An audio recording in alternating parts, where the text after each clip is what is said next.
Hello, എല്ലാവർക്കും നമസ്കാരം. പത്തരമാറ്റ് സീരിയലിൻ്റെ നാളത്തെ പ്രമോ വിശേഷത്തിലേക്ക് എല്ലാ കൂട്ടുകാർക്കും സ്വാഗതം.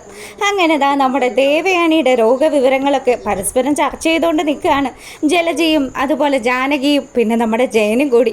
അതിനിടയ്ക്ക് ദേവയാനി ഇങ്ങനെയുള്ള ഒരു അവസ്ഥയിലേക്ക് ആക്കിയത് നയനയും നവ്യയും കൂടി ചേർന്നാണെന്ന് ജലജ പറഞ്ഞു വെച്ചതും അതിനുശേഷമാണെങ്കിലും നിങ്ങൾ ആ പറയുന്ന കാര്യത്തോട് ഒരു കാരണം വെച്ചാലും ഞാൻ യോജിക്കാനൊന്നും തയ്യാറല്ല. നിങ്ങൾ എത്ര കണ്ട് നയനയും നവ്യയും ഒക്കെ കുറ്റപ്പെടുത്തിയാലും ഇപ്പോൾ അവരിലൊക്കെ ഒരുപാട് നന്മയുണ്ട്. പ്രത്യേകിച്ച് എൻ്റെ നയനമോളുണ്ടല്ലോ, ഒരിക്കലും അത്തരത്തിലുള്ള ഒരു തെറ്റും ചെയ്യില്ല. ജാനകി, നീ അത്തരത്തിലുള്ള ഒരു സംസാരമൊന്നും ഇവിടെ പറയേണ്ട ആവശ്യമില്ല. കാര്യം എന്താണെന്ന് വെച്ചാൽ നിന്റെ മരുമോള് വന്നതിന് ശേഷം നിനക്ക് എന്തുമാത്രം മാറ്റമാണ് ഉണ്ടായതെന്ന് ജയൻ ചോദിക്കുക.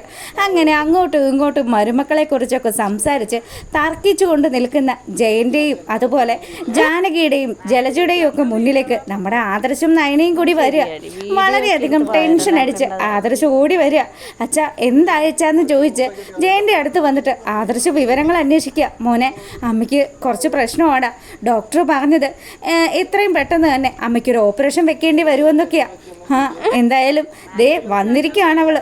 എടി, നിന്നെ കാണണ്ടെന്ന് ചേട്ടത്തി പറഞ്ഞതല്ലേ ഉള്ളൂ, എന്നിട്ടും നീ ആരെ കാണാനാ ഈ മോന്തയം വെച്ച് വന്നതെന്ന് ജലജ ചോദിക്കാൻ തുടങ്ങി.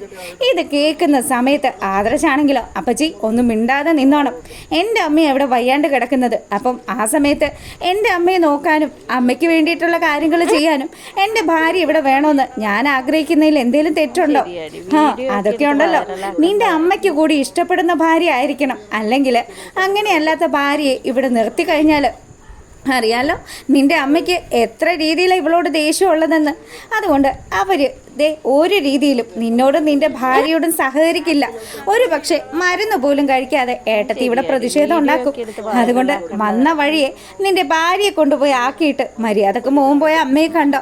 ഇനിയല്ല ഇവളെയും കൂട്ടിയിട്ടാണ് ഏട്ടത്തിയുടെ അടുത്തേക്ക് പോകുന്നതെങ്കിൽ ഏട്ടത്തി ഏത് രീതിയിലാണ് പ്രതികരിക്കുന്നതെന്ന് ഞങ്ങൾക്കാർക്കും പറയാൻ പറ്റില്ല എന്ന് ജലജ പറഞ്ഞു.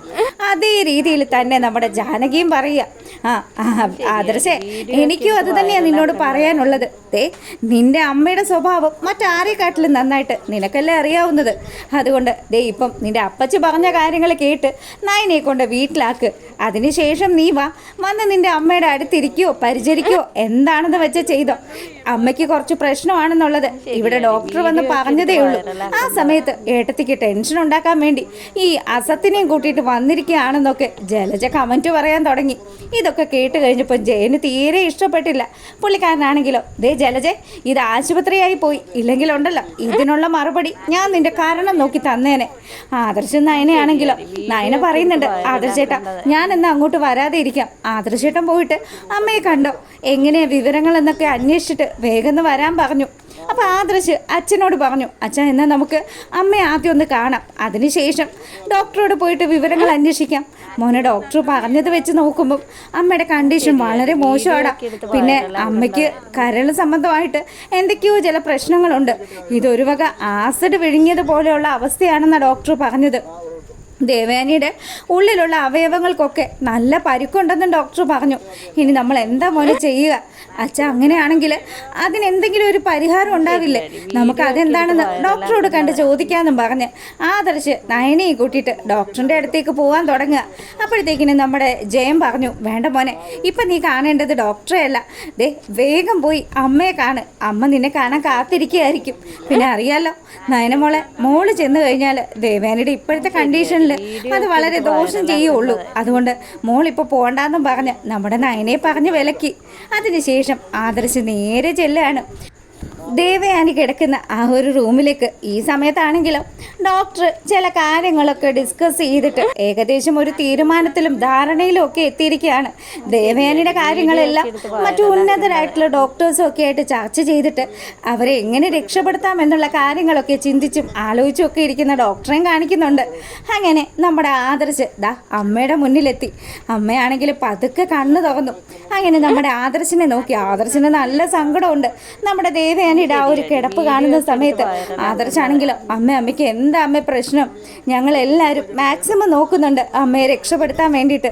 മോനെ ഇല്ല മോനെ, ഇനി അമ്മ ഒരിക്കലും രക്ഷപ്പെടില്ല. അമ്മയുടെ ഇപ്പോഴത്തെ സാഹചര്യം വെച്ച് ഇതെൻ്റെ അവസാനത്തെ നാളുകളാണെന്ന് പോലും എനിക്ക് തോന്നി തുടങ്ങിയെന്ന് വളരെ ദയനീയമായ രീതിയിൽ നമ്മുടെ ദേവയാനി പറയുക.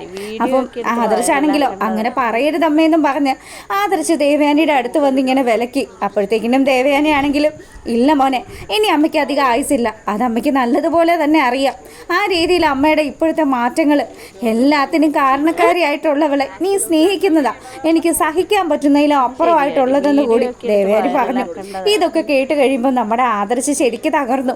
അമ്മ ഒരിക്കലും നയനെ ഒരിക്കലും അമ്മയോട് അങ്ങനെയുള്ള രീതിയിൽ ഒരു തെറ്റും ചെയ്യില്ല എന്നൊക്കെ ഇവൻ ഒരുപാട് തവണ നമ്മുടെ ദേവയാനിയെ പറഞ്ഞ് ധരിപ്പിക്കാൻ നോക്കുന്നുണ്ടെങ്കിലും പക്ഷേ ദേവയാനി ഇതൊന്നും കേൾക്കാതെ നിൽക്കുക. അതിനുശേഷമാണെങ്കിലോ നയന വലിയ സങ്കടത്തിൽ ഇങ്ങനെ പുറത്ത് പ്രാർത്ഥനയോടുകൂടി ഇരിക്കുകയാണ്. ആദർശേട്ടൻ റൂമിൽ പോയിട്ട് എന്തായി, ആദർശേട്ടൻ ഇനി അമ്മയോട് എന്തെങ്കിലും മോഷിഞ്ഞ രീതിയിൽ സംസാരിച്ചു കഴിഞ്ഞാൽ അത് ഇപ്പോഴത്തെ സാഹചര്യത്തിൽ അമ്മയ്ക്ക് വളരെയധികം ദോഷം ചെയ്യും. അങ്ങനെയൊക്കെ ആലോചിച്ച് വിഷമിച്ച് നമ്മുടെ നയന പുറത്തിരിക്കുകയാണ്. ഈ സമയമാണെങ്കിൽ അമ്മയെ കണ്ട് അമ്മയുടെ സങ്കടങ്ങളൊക്കെ കണ്ട് മനസ്സിലാക്കി മനസ്സ് തകർന്ന അവസ്ഥയിൽ ആദർശ് പുറത്തിറങ്ങി വന്നു. അതിനുശേഷമാണെങ്കിലോ നയനയോടും കൂട്ടിയിട്ട് നമ്മുടെ ആദർശ് നേരെ പോകുന്നത് ഡോക്ടറിൻ്റെ റൂമിലേക്കാണ്. അപ്പോൾ ഡോക്ടറിൻ്റെ അടുത്ത് ചെന്നതും ഡോക്ടർ കാര്യങ്ങളൊക്കെ വിശദീകരിക്കാൻ തുടങ്ങി. അതെ ആദർശേ, കാര്യങ്ങൾ നമ്മൾ കൈവിട്ട് പോയ ഒരു അവസ്ഥയിൽ നിൽക്കുകയാണ്. എത്രയും പെട്ടെന്ന് ദേവയാനിക്ക് കരൾ നൽകാനായിട്ട് ആരെങ്കിലും തയ്യാറാവണം. അറിയാലോ, റെയർ ഗ്രൂപ്പാണ്, അത് കിട്ടാനായിട്ട് കുറച്ച് പാടുമാണ്. അപ്പോൾ ഇത് കേട്ട സമയം ഒന്നും ആലോചിക്കാതെ തന്നെ നമ്മുടെ നയന ആ ഒരു തീരുമാനം ഡോക്ടറെ അറിയിക്കുക. ഡോക്ടറെ, കരൾ നൽകാനായിട്ട് ഞാൻ തയ്യാറാണ്, എനിക്ക് എന്ത് സംഭവിച്ചാലും ഒരു സങ്കടവും ഇല്ല. അമ്മയ്ക്ക് അന്ന് ബ്ലഡ് നൽകിയതുപോലെ അതിനെക്കാട്ടിലും ഒരുപക്ഷെ പ്രയാസമുള്ള കാര്യമായിരിക്കാം, എന്നാലും ഞാൻ അതൊക്കെ സഹിക്കാൻ തയ്യാറാണ്. എൻ്റെ ആദർശേട്ടൻ്റെ അമ്മയ്ക്ക് വേണ്ടിയിട്ട് മരിക്കാൻ പോലും ഞാൻ തയ്യാറാണെന്നൊക്കെ പറഞ്ഞ് ആ ഒരു തീരുമാനം എടുക്കുക നമ്മുടെ നയന. ഈ സമയം ആദർശ് വിലക്കുന്നൊക്കെ ഉണ്ട്, ഏതെങ്കിലും പറ്റിയ